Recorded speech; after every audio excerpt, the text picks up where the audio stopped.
أعزائي مشاهدي برنامج اللهو الخفي، النهاردة أقدم الحلقة الثانية. النهاردة هنتكلم عن موضوع مهم بالنسبة لأي دولة في العالم، وهو موضوع التعليم.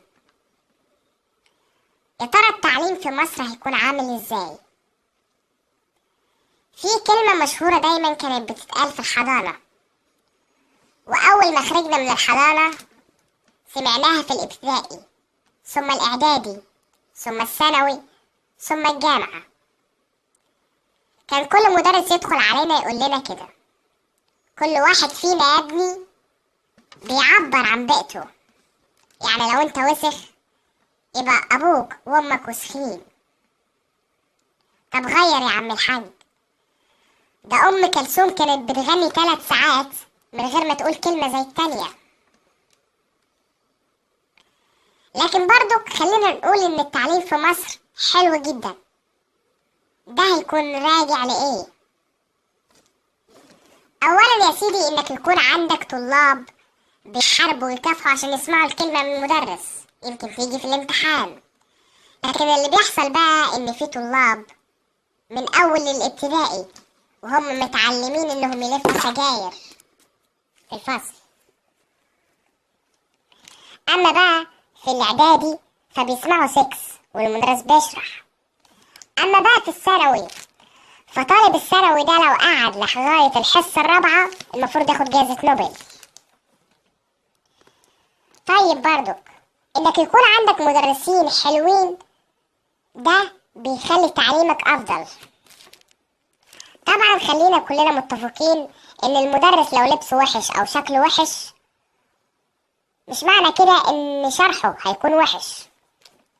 على سبيل المثال انا عندي مدرس تقريبا القطر دايس على دماغه 3 مرات،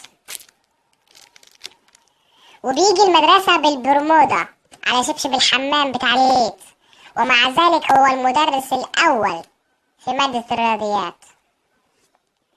اللي ممكن يزهقك فعلا في التعليم في مصر إنك تذاكر ويطلع ميتين أهلك وتجيب 96%، وده مجموع ممتاز جدا طبعا، وفي الآخر تقعد جنب أبوك ما تلاقيش كلية تقبلك أو شغل.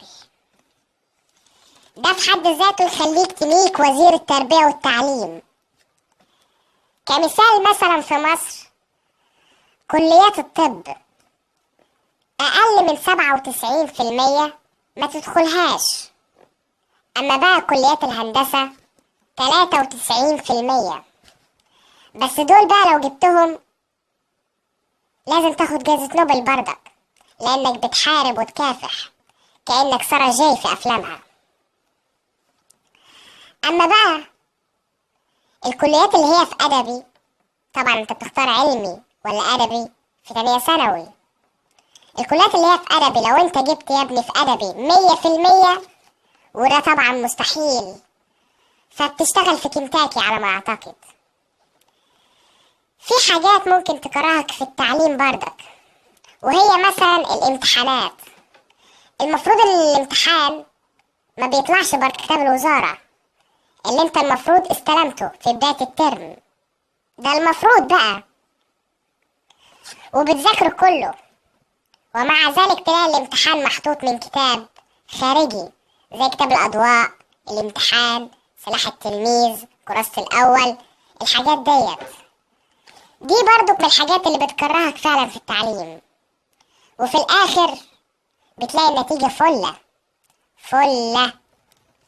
على سبيل النتيجة فعلا أنا أعرف واحد ابنه جاب 15%. عارفين أبوه عمل له إيه؟ أبوه ضرب له نار وعمل له فرح عشان ابنه جاب 15%، واشتغل في السعودية ودلوقتي معاه عربية BMW. ده التعليم في مصر. فعلا التعليم في مصر زبالة جدا، ولازم يكون في حل للمشكلة ديت. لو عجبتكم الحلقة اعملوا لايك زائد سبسكرايب. شكرا لكم.